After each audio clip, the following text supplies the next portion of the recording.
Hello friends, వెలుగువైపు YouTube ఛానల్కి స్వాగతం. ఈ రోజుల్లో మనమందరం తరచుగా ఫేస్ చేస్తున్న ఒక పెద్ద సమస్య టాక్సిక్ పీపుల్.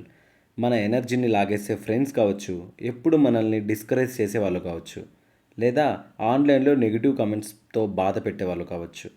ఇలాంటి వాళ్ళని డీల్ చేయడం చాలా కష్టం కదా. కానీ మీకు ఒక విషయం తెలుసా?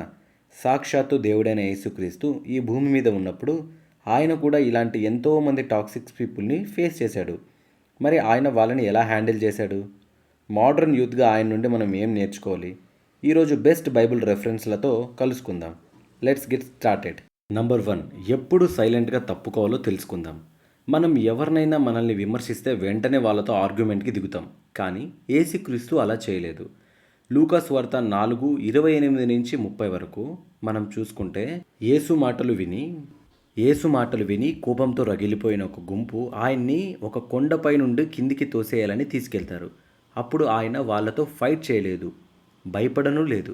బైబిల్ చెబుతుంది ఆయన వారి మధ్య గుండా దాటి తన మార్గమున వెళ్ళిపోయేను అని. దాని అర్థం ఏంటంటే, నిన్ను కిందకి లాగాలి అనుకునే వాళ్ళతో అనవసరమైన వాదనలు పెట్టుకోవద్దు.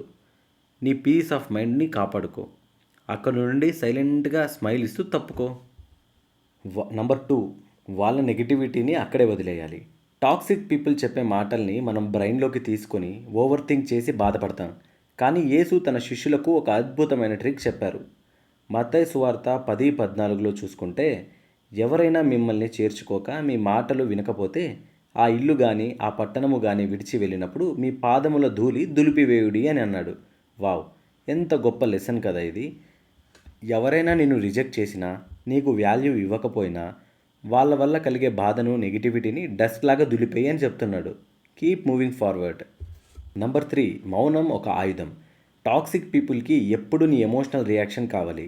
నువ్వు కోప్పడితే వాళ్ళు గెలిచినట్టు. కానీ మత్తాయి సువార్త 27:12-14 చూసుకున్నట్టయితే, యేసుక్రీస్తుని సిలువ వేయడానికి ముందు ప్రధాన యాజకులు ఆయన మీద అబద్ధ నేరమును మోపుతున్నప్పుడు యేసు ఒక మాట కూడా బదులు చెప్పలేదు. ఆయన సైలెన్స్ని చూసి రోమన్ గవర్నర్ పిలాతు ఆశ్చర్యపోయాడనమాట. చాలాసార్లు నీ మౌనమే వారికి ఇచ్చే అతిపెద్ద సమాధానం. ఎమోషన్స్ మీద కంట్రోల్ ఎప్పుడూ నీ చేతుల్లోనే ఉండాలి. 4, క్షమించు, నీ లక్ష్యం మీద ఫోకస్ చేయి. చివరిగా యేసుక్రీస్తు సిలువ మీద ఉన్నప్పుడు కూడా తనని హింసిస్తున్న వాళ్ళని చూసి యేసు ఏమన్నారో తెలుసా?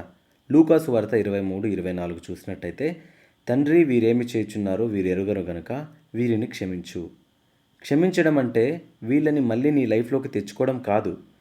వాళ్ళ పట్ల నీకున్న కోపాన్ని వదిలేసి నిన్ను ఫ్రీ చేసుకో అని అర్థం. దేవుడు నీకంటూ ఒక పర్పస్ ఇచ్చాడు, ఒక కెరియర్ ఇచ్చాడు. ఆ గోల్ మీద ఫోకస్ పెట్టు. ఫ్రెండ్స్, ఇది మోడర్న్ యూత్కి జీసస్ ఇచ్చే ప్రాక్టికల్ లైఫ్ లెసన్. ఈ వీడియో మీకు హెల్ప్ అయిందని అనుకుంటున్నాను. ఈ వీడియో మీ ఫ్రెండ్స్కి ఉపయోగపడుతుంది అనుకుంటే తప్పకుండా షేర్ చేయండి. ఇలాంటి మరిన్ని ఇన్స్పైరింగ్ వీడియోల కోసం మన వెలుగు వైపు ఛానల్ని సబ్స్క్రైబ్ చేసుకోండి. God bless you. Keep sharing.